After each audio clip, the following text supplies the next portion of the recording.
Welcome to the Experience Strategy Podcast with Joe Pine, author of The Experience Economy and many other bestsellers, Dave Norton, an experience futurist and founder of Stone Mantle, and me, Aranza Savas, an expert in coaching, motivation, and behavior change.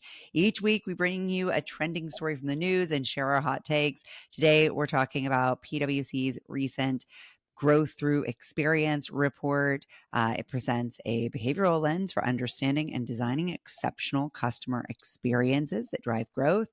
We have lots of thoughts on what the words customer experience and experience mean and how those two differentiate. So we'll talk about that. They argue that customer experience is now more fragile than ever. I think you're going to hear that we agree with that. We're probably also going to agree with them that trust is serving as a core predictor of growth alongside price and product, something we've been saying for years. They also introduce their growth through experience model that they derived from, we believe, probably referencing a lot of our work and the research we've been doing in this for 20 years, but also their independent research with over 3,400 UK consumers and the way that they've defined exceptional experiences across 4 dimensions that we're going to talk about. They call them coherent, personal, engaging, and distinctive. They talk about the importance of meaningful experiences, something you've heard us talk about over and over again. They, as we have done for so long, show a devaluing of simple resolution and really coming from a place of understanding, creating more experience value. And they talk about seamlessness. Again, something you've heard us talk about a lot, that a seamless experience is baseline. It is not valuable. It is not meaningful, but rather it is just the bare minimum. So beyond that, you're going to see a lot of really familiar concepts in here related to context, modes, etc. And we're going to try to, in a very short time, unpack what we think you should be looking at as you review this really comprehensive body of work. Dave, I want to start with you today. First thoughts.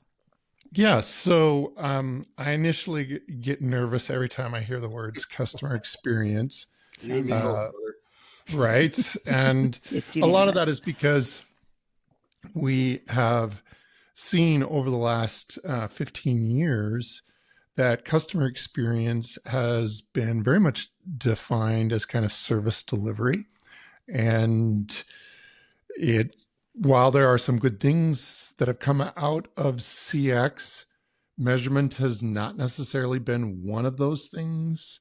The way that we think about what is an experience hasn't necessarily been part of those things. So I initially started out reticent, and then I started reading through it, and I was like, whoa, not only can I agree with this, but this sounds like us, like this, and we talk about service delivery. We talk about memorable experiences. Joe, you talk about memorable experiences.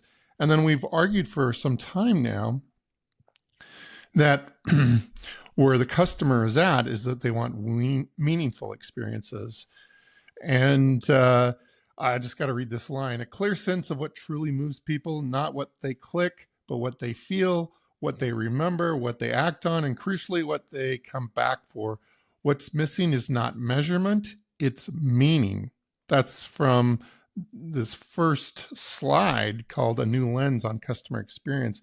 I really think that they're in the process of redefining or trying to redefine CX to be about meaningful experiences rather than service delivery.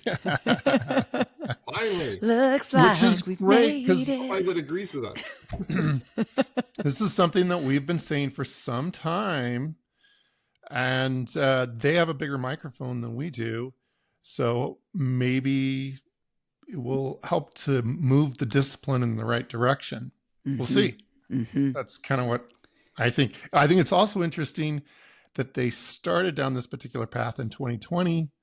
If you look at how they say this research came to be, which of course was right during COVID. Yeah. And that's when consumers are saying we want meaningful experiences over and over again. So they woke up to this idea because of COVID. We were talking about it about 15 years before COVID, but hey, whatever.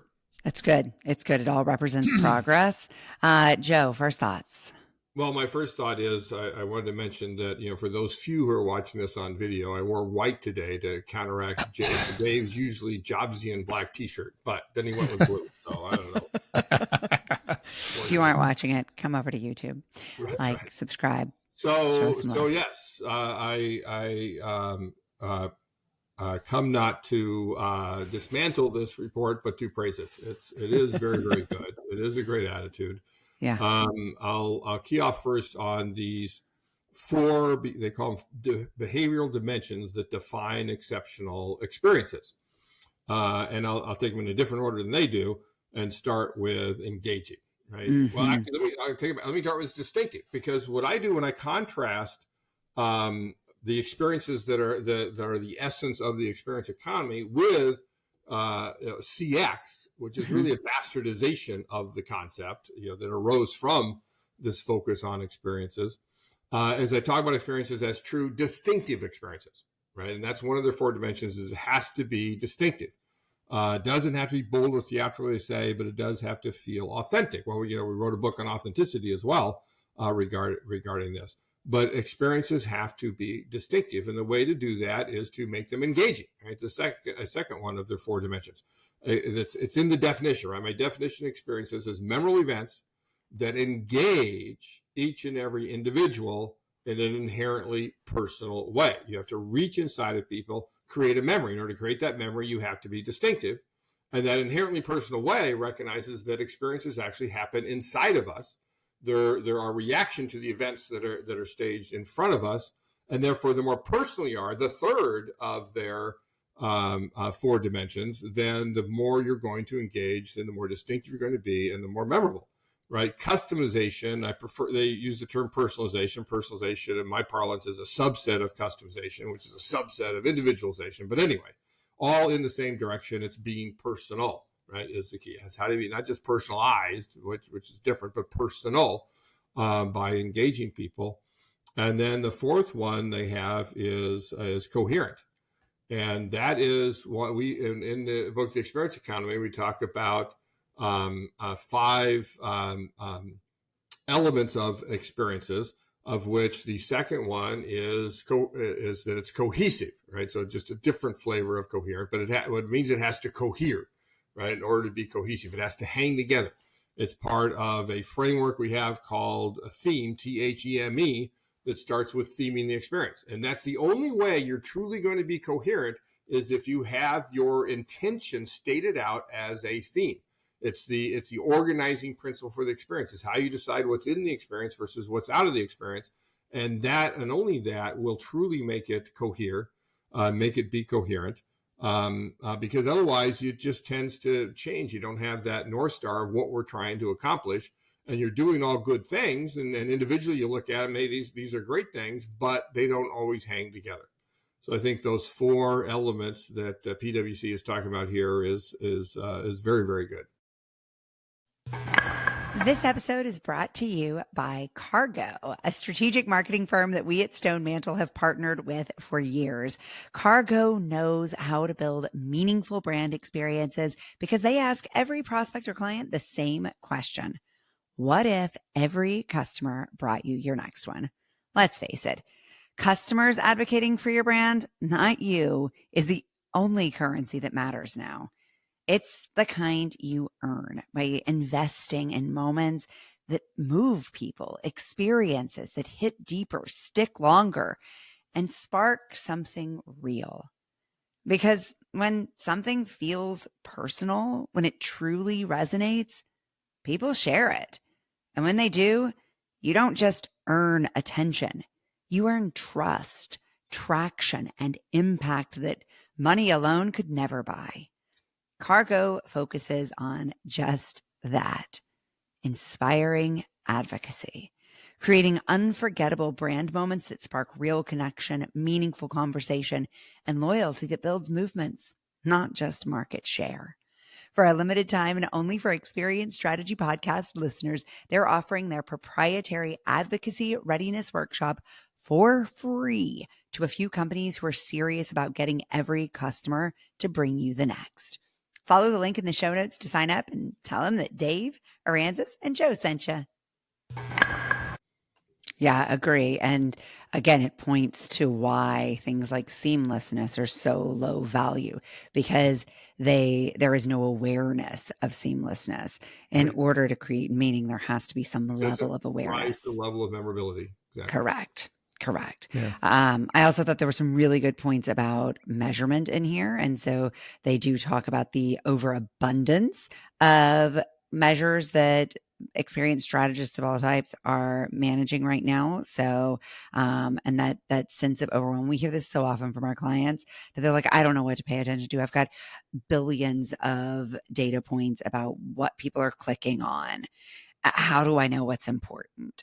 And I think that's truer now than ever. And I think our answer would be time well spent data is the data to pay attention to. So Dave, can you talk some more about that? Yes. So, first of all, there's another thing that they're doing, which is defining how value creation is created differently and more in alignment with what we're talking about as well. Mm-hmm. So historically, CX has talked about value creation as you'll get the customer to return. Loyalty. Mm-hmm. Loyalty has been the argument. And that's why Net Promoter Score became kind of the de facto best practice of its time. It was supposed to be a loyalty measure. It was never supposed to be an experience measure. It was, let me interrupt for a second, David. Mentioned that loyalty so often devolves into, creating great experiences is the way to get loyalty, particularly customizing to them, remembering what they want. So you then become invaluable. Yep. But I see it devolves into bribery, right? We're going to exactly. I give you free stuff. Well, so I see loyalty as the byproduct of a meaningful experience. Exactly. I don't see it as the end goal of the experience. And that's the problem. What they're doing here is they're redefining how value is created, and they're focusing on trust, which is a very different model than loyalty. The difference being that I know that when I come back to you, in some way, shape, or form, you're either going to be better, you're going to be on top of things, the experience is going to matter, there's going to be significance that's associated with it. And so that's in alignment with what we're talking about when we talk about time well spent. If I can trust that you are going to value my time, I am going to consistently return to you. Different channels have different types of trust value, different types of time value associated with them. Some of those are for saving time. There's certain channels that we go to simply to save time. That's great. That's still time value. Yep. Then you have time well spent experiences. When you go into a retail environment, it should feel like time well spent. It's not a convenience. It's not necessarily about saving time. It's about time well spent. And then there are experiences that are time well invested, where you actually prepare yourself for that time, and potentially time well invested experiences can be transformative. I don't know that all of them are necessarily, but you can measure the value of a transformative experience based on time well invested. So I didn't see a lot in terms of time that they were talking about. So they haven't really tapped into that particular piece, but but a lot of the other things that they're doing seem to imply that they're headed in that direction. It does. And I think one of the points that has jumped out to a lot of folks who've read this, just in my research of reactions to this, is this idea that we have to rethink what makes an impact, and that it's not just the rah-rah moments, the the high moments of delight, but rather it's how we manage moments of frustration and disappointment. And we've always known that from a customer experience, like a traditional CX mindset, right, would be really taking care of someone in a moment of challenge is more valuable than just providing a moment of delight. But when you merge this together with an experience mindset to create an experience of deepened trust and relationship and understanding using modes-based thinking in those challenging moments is incredibly powerful.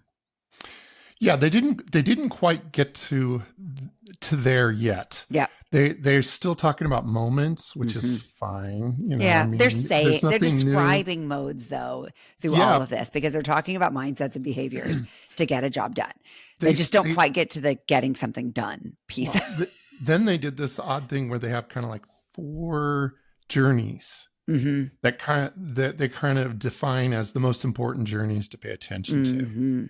And I got a little lost in that because I think that there's many more modes. I felt like that what they were describing with journeys is kind of like modes, but they weren't willing to completely go there. And why don't you define modes for everybody, even though we talk about it all the time? Yeah, a mode is a mindset and a set of behaviors that a person gets into on a temporary basis.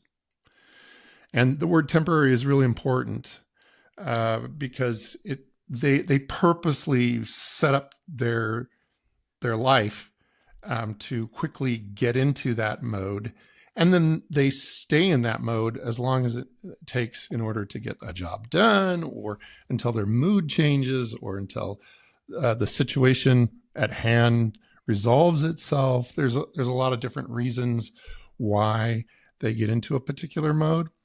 And to some degree, the PWC work seemed to be kind of like more like mission type work, the old retail mission stuff, where you have your quick mission, you have your daily mission, and this is how you shop type of thing, which was really popular about 15 years ago. Yeah. But it didn't quite go all the way to modes, which I think is where they needed to go. I think where they nodded to it was on page 2 of the report.